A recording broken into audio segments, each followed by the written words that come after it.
Ја знаеш зашто го кажам. Пошто гледам како дејствува.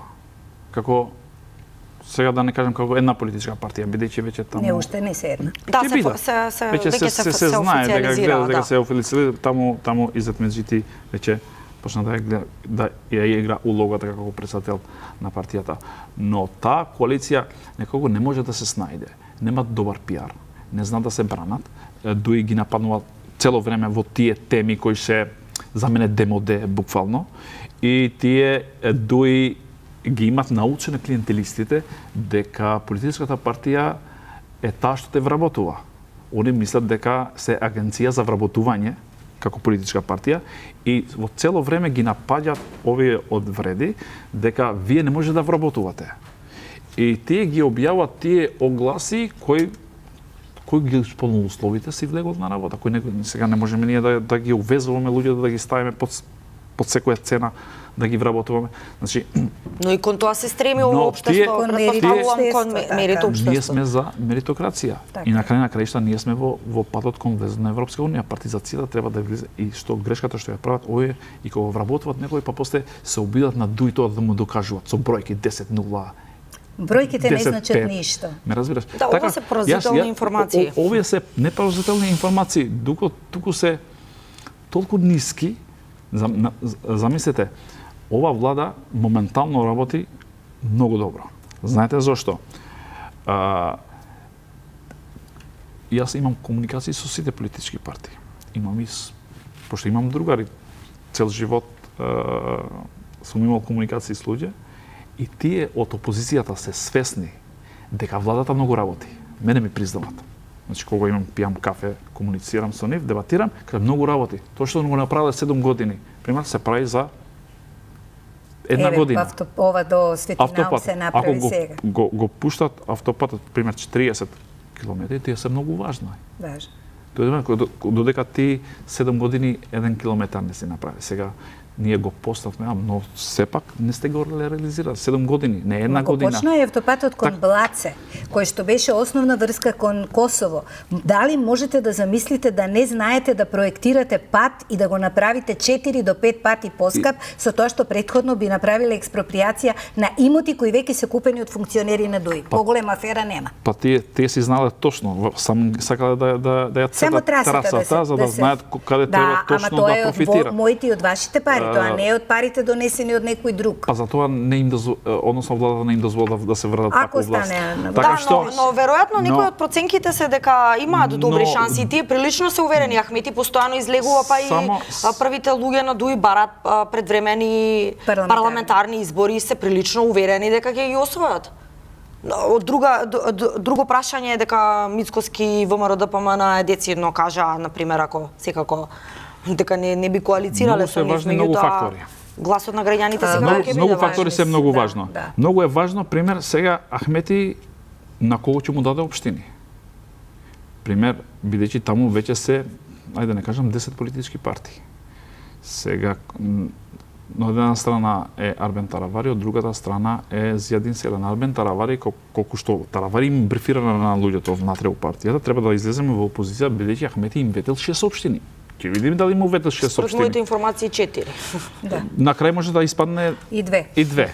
Така што колку на Зијадин Селен, па колку на другите, па колку за себе си. Сметате дека тоа ќе биде дополнителен проблем? Ќе биде дополнителен проблем, бидејќи првиот круг може да излегуваш, нели ќе има два круга и после меѓу двата круга мора да има коалиција. Се може да се случува.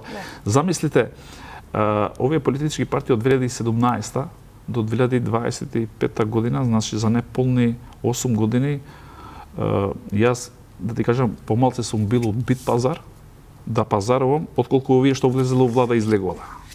Да, меѓутоа, дали не сметате дека квалитетот на луѓето што ќе се понуди е најважен? Ние имаме несериозни политички партии, кои влегуваат и излегуваат од владата врз основа на политичките калкулации и економските калкулации што ги прават за потесен Да, меѓутоа, јас мислам дека многу точно е дека овие локални избори ќе бидат во знакот на албанскиот политички блок. Затоа што кај нив ќе се врши диференцијацијата, која партија е појака, тоа е и на крајот повторно ќе испадне дали е подобра онаа партија што има поголем број на градоначалници избрани или бројот на советнички листи. Немерливо прашање, едното е за една категорија, другото за друга категорија. Јас мислам и после овие избори пак ќе имаме таа дебатата легитимитетот, тоа е нормално. Тоа е легитимитетот, сите ќе се прогласат за победници, дежаву е. Но на крај сите ќе се прогласат победници, но јас мислам дека ВМРО-ДПМНЕ во избори нема да има конкуренција. А тоа е така. ВМРО нема да има конкуренција заради помеѓу другото и заради слабиот квалитет на опозицијата, која што еве слушаме лидерот отиде во странство да каже емисија, да каже во Латина дека ние сме авторитарна држава. Добро, тоа претпоставувам од таму ќе ви кажат дека е легитимно на секоја опозиција нели да ја обвинува власта, да си знаете што, многу е легитимно да зборувате за својата држава и лошо и добро, особено лошото во вашата држава. Не е легитимно да вестите стигаат од странство, особено од нашите соседи со кои што сме имале 20 години спори, кои што се луѓе кои што сепак не можеме до крај на никого да им веруваме, барем додека не бидеме рамноправни, а не сме рамноправни. Во албанскиот политички блок веќе тука ќе имаме диференцијација. Во која смисла? Кој има поголем политички легитимитет? Страшно ми сметаше она чисти политички албански гласови за Влен. Морам да кажам, заради тоа што и еден друг од друга националност да гласал за Влен, веќе се чувства навреден како граѓанин, заради тоа што смета дека албанскиот глас вледи повеќе во однос на неговиот глас. Истото важи и за блокот на Европскиот сојуз, истото важи и за ВМРО, која што е коалиција од повеќе партии за Социјалдемократскиот сојуз. Ние веќе мора да тежиме кон некој граѓански концепт во кој што луѓето ќе се определуваат колку по етницитет, уште повеќе по програмите и по тоа што треба да се направи. Далеку сме од тоа време, меѓутоа да се надеваме дека ако не ние, нашите деца ќе живеат во таков политички систем во кој што нема да биде важна националноста, туку ќе биде важна програмата. Доколку Влен излезе со група на градоначалници, особено советници. Не може да се споредуваат ова со парламентарни и локални избори од причина што овде имате луѓе кои што мора да бидат познати во својата средина. На парламентарните избори вие можете да бидете од Скопје и да ве предложат во изборна единица во Струмица.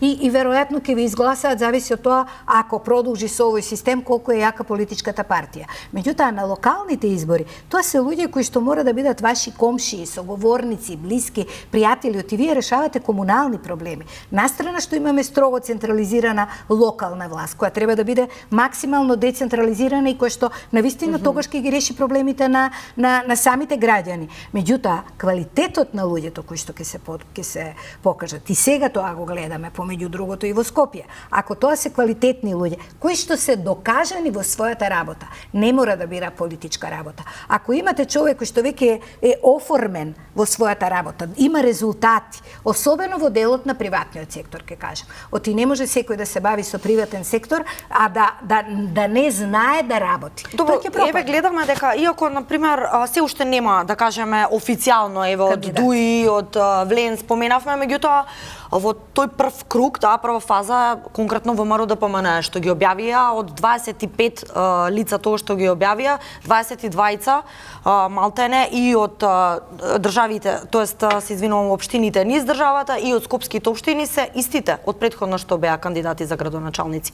Значи им веруваат дека добро сработиле, што им даваат анкети, верувајте правата анкети. Втора шанса. Да, сакам да кажам дали ова според вас треба да биде пракса, да се дава втора шанса за трета шанса за мандат, или сметате дека можеби треба да повеќе да се ротира? 8 години е сосема пристоен период кога вие можете да некој проект да го завршите, ако сакате да го завршите. Се повеќе над 8 години веќе сте неинвентивен, народот ве гледа како сте се заседнале за фотелјата и немате нови идеи. Мислам дека тој круг треба да се заврши максимално со 2 мандата и дека повторување на кандидатите апсолутно не е грешка, особено ако покажале успешност во своето работење. Впрочем, се прават анкети, колку се легални и легитимни ќе видиме, меѓутоа дел од тоа се луѓе кои што покажале одредени резултати.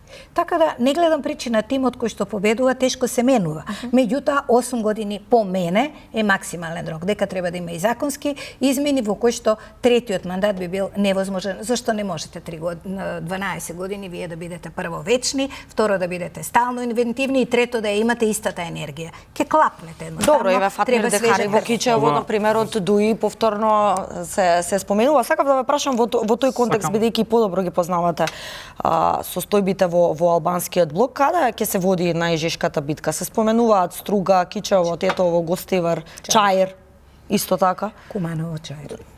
Само ако ми дозволите малце да се надоврзам со гоничката. Првин, ВМРО ДПМН 22 од 23 нели сегашни што се граначени, тоа покажува прво дека граѓаните му веруваат. Тоа е многу важно. Второто е тоа дека тие сработиле, па некој им дава шанса. Му дава втора шанса. Так. И трето, тие проекти што имат започнато, односно дополнително и со поддршката на влада, односно со унгарскиот кредит што ќе да заврши, тоа дека ќе го окрупнат целиот тој проект, односно ќе се покажува дали биле добри граначани или не биле добри граначани. Но неверојатно тоа покажува дека и четвртото што е многу важно, јас мислам дека сега на овие граначаници тешко е да најдат против кандидат овие СДСМ, пошто од СДСМ исто така за сега се потврдени актуелните на општина центар на Крушево. Не можеш да најдеш, односно нема конкуренција во партијата. Обратно во ВМРО ДПМН има и конкуренција, бидејќи е поголема политичка партија, има да кажам поспособни луѓе, барем тоа се гледа. И за градот Скопје исто е. Значи треба сега градот Скопје треба да се спаси од тоа што се случува во последните 3-4 години. Така што во албанскиот дел Влен, за Влен кажувам сега па точно знаат дека која е комбинацијата за да победат. Јас често ме прашуваат, јас им ја нудам победничка можност, како идеја ме на луѓе, што соделувам со тие кандидати и сум имал контакти лично, знам дека и сакаат да се кандидират, но немаат поддршка од страна на политичката партија.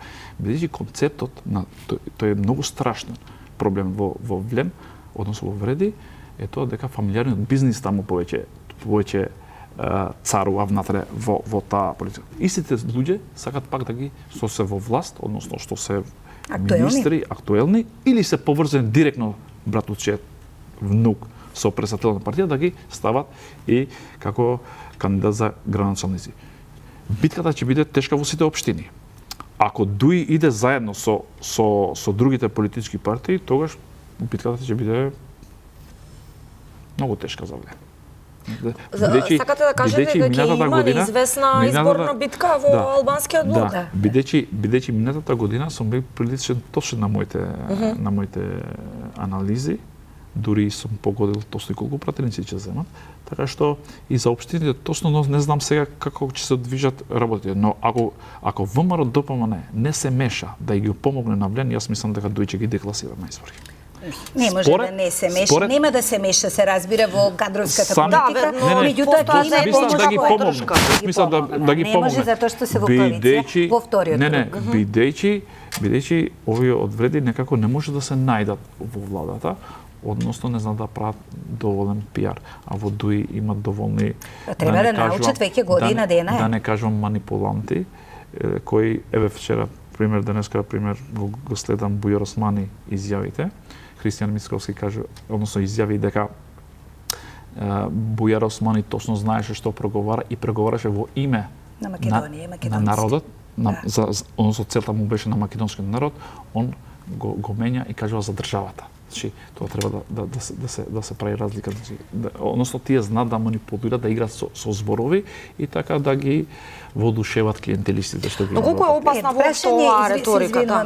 Прашање е дали тоа се уште кај обичниот граѓанин албанец, кој што има потешкоти исто како и сите други останати, кој што се бори како да најде работно место, како да плати комунални сметки, како да може да преживее од први до први, дали тоа се уште пали?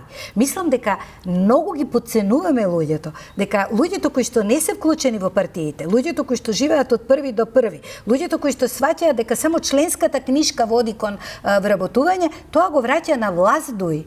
Меѓутоа, доколку има подобар пиар, доколку има поголема раздвиженост меѓу луѓето, оти они ќе препознат дека роднината на тој и тој, било од едниот или од другиот политички блок, е ставен само заради тоа што е роднина, не за тоа што е свесен. Затоа кадровската селекција и добар пиар не, туку присуство меѓу граѓаните директно долу е најважната работа. И ова сакав да го кажам, но кажате пред мене, значи овојот влен го изгубиле контактот со тие што го гласа поддршка, значи тие од кога се изнаместија во фотелите таму во влада, ги забораваат тие членовите. И сега дуј го користи тој вакуум и повеќе имаше контакти. Тоа е легитимна борба. Тоа е легитимна борба. Дуи има и одлично присуство меѓу членството, меѓу народот и добар пиар. Овиот влен мислат дека по дефолт тие што ги гласа во минатите избори и ќе ги гласат и дополнително дека тоа што владата го има направено како проекти во минатиот период, мислат дека се го ценат, но да не заборават дека повеќе има клиентелисти отколку што има.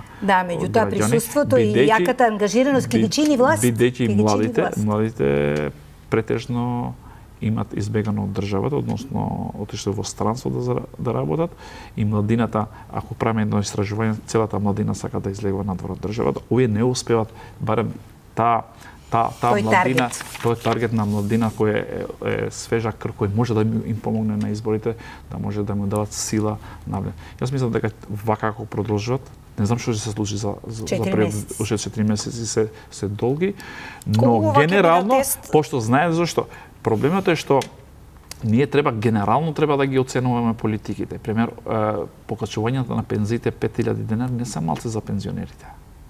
Знаете зашто? Пример, ако еден пензионер во период од 2006 до 2025 година имаше покачување од 6000 денари, пошто јас имам татко дома и знам точно колку му е порасната пензија, ти да имаш 5000 за 6 месеци. Ова не успеа да го материализираат. Знаеш зашто? Пошто немаше контакт со граѓаните.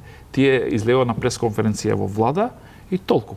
2-3 пати и не успеа тоа да му го објаснуваат дека тоа е заеднички интерес на сите граѓани, покачувањето на пензиите. Елитизмот кошта многу. Да, и како заокружување во овој дел можно ли е, ако да кажеме го прогнозирате ово, односно вакви ви се моментално проценките за функционирањето на Вреди, ќе се врати ли дуи во власта и она што го споменавме, или резултатите од локалните да бидат некаков тест или да предизвикаат брзи парламентарни можеби, особено еве за албанскиот камп? Че има парламентарни избори само ако ВМРО да помне сега да оди на тие. Иначе на друг начин не може да ги протурна, бидејќи да не забораваме кога ќе има ребус на акции на МВР против криминалот и корупцијата, тие одма застануваат. Така што зависи од таа позиција за дуе, тоа е многу важно. Но јас мислам дека предвремени парламентарни избори би имал само во случај ако ВМРО да помине, би ги сака да ги направи истите, бидејќи моментално во собранието се знае како е распоредот на пратениците и тука мислам дека ВМРО да помине со коалиционите партнери има бадентер, така што ќе видиме како што ќе се случува во изборите. Јас мислам дека Влен треба повеќе да излегуваат од себе си и да на албанските општини им треба менаџери, а не по секоја цена политички актери. Еве според вас, госпоѓа Марковска, треба да доминира и да биде клучно, а и ќе биде пресудно во однос на сите оние теми, особено за локалните, па и сега ако споменавте и централната власт, факт е дека оди од озгора па надолу, за жал. Од аспект, ако Македонија е меѓу првите земји во број на иселување, спомена и Фаризи, слободен пат на образованието, здравството исто така е на колена, еве сега нов министер, ќе видиме дали нешто посуштински ќе направи. Ако ги имаме блокираните евроинтеграции, што ќе биде пресудно за да се освои гласот на граѓаните, според вас? Животниот стандард, вработувањата од секогаш, Дуи тука ќе доминира заради тоа што имаше толкав број на клиенти кои што седеа дома и примаа плата. Националистичките теми кои што секогаш во Македонија палат заради тоа што нема да биде осуден некој да се каже дека е осуден заради криминал, туку ќе кажате еве, поготово апропо ова што зборувавме на почетокот, осудени се албанците, македонците се. Меѓутоа видете, тоа мора да престане. Тоа мора да престане, а ќе престане во овој момент кога луѓето ќе излезат со факти и кога ќе излезат комплетно со тоа дека добар дел на борбата против корупција не се сведува на тоа кој на кое место е и кој од која партија, туку на материјални докази за тоа дали некој направил криминал или не. И криминалот не се прави случајно. Криминалот, особено организираниот, секогаш е помогнат и од полициските структури и особено од политичкото влијание на високите чинители на власт. Впрочем, и затоа организиран криминал. Ако во тој дел имаме добар успех, тогаш и поинаку ќе размислуваат луѓето. Знаете, меѓу обичниот народ вести ако се затвори некој функционер од висок калибар. Заради тоа што викаат, па ако стигна до него, можеби на нас ќе ни се подобри животот. Ние сме се уште на тоа дереđе на кое што не се ситиме на туѓата неволја. Меѓутоа сакаме да се казни туѓата неволја, а при тоа ние да не учествуваме во тоа. Иако има добар дел од луѓето, ја им викам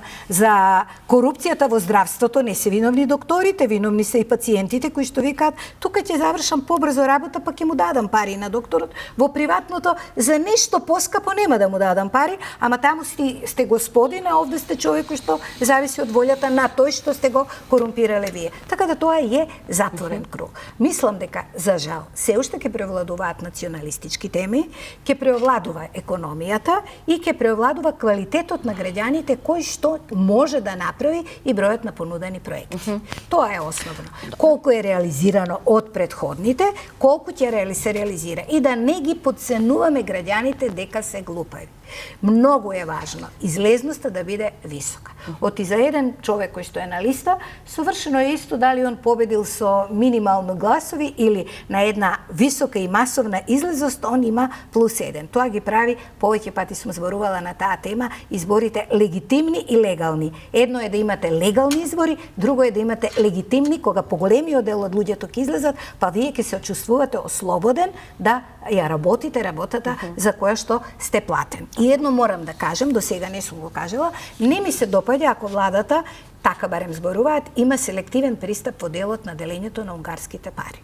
Заради тоа што до нив пристап треба да имаат и градоначелниците на владеачката партија, односно владеачките партии и на опозицијата. Барем според она што се тврди е дека сите имаат пристап и кој од градоначелниците сака може да се надеваме дека е така, затоа што тоа се пари кои што ќе ги плаќаат граѓаните и тоа се проекти кои што ќе бидат за граѓаните на тие општини и не треба да бидат казнети граѓаните на тие општини само заради тоа што во некоја бројка гласале за условно речено губитнички кандидат кој што не е во корелација со власта одгоре. Тоа не го одобрувам. Јас сум демократ по убедување. Во овие избори ќе владе реториката на национализмот, тоа се подразбира. Исто Ахметич излегува со тие националистички фолклор што го има тој цело време. Може ли тоа штета да направи Фаризи, да се подгреат меѓуетничките тензии? Да, може да се подгреат, но дека дестабилизира не сме делот на тоа, така што имаме капацитети да го сузбиеме тоа мислам и тоа не ми упаднал на памет на Дуи тоа да го прави и така се зборува дека може како политичка, бидејќи ако може не може судството до крај да ги тера постапките за злоупотреба. Верува ли некој од албанските граѓани организација може да влегува во црна листа? Се зборува, има такви информации дека како политичка партија може целокупно да ги стават во црна листа бидејќи гледа дека судовите не постапуваат по тие кои што го верува ли некој во ова националистичка реторика? Ве прашувам, комуницирате со луѓе секако вие сте и да не кажам малоумните можда, но генерално тие само тие бидејќи живееме од 2025 година, единствената цел е тие да влегуваат во власт. Само ако влегуваат тие во власт ќе биде мед и млеко ќе биде во државата, ако не се тие во власт, ова ми е целта за Дуи, тогаш многу е тешко за албанците во влада. Тие ќе се пријават како браници на патриотизмот. Исто како Арбен Таравари, сега кога е во опозиција се е темно за владата според него за Арбен Таравари. Така што многу е важно во овие избори влијан да го нетува темите кои се за локалната самоуправа, односно за општините. Бидејќи ДУИ треба да даде одговорност, да не забораваме дека ДУИ ги има најголемите општини во број на општините во државата и истите немаат направен ниту еден конкретен проект за истите. Почнувајќи од Липково се до Струга. Ви благодарам. Не истече времето, се надевам имавме интересна дебата за гледачите. Се гледаме следна прилика. Фала. Благодариме на поканата. Вам почитувани ви благодарам за вниманието. Имајте пријатен викенд со програмите на Канал 5. Поздрав.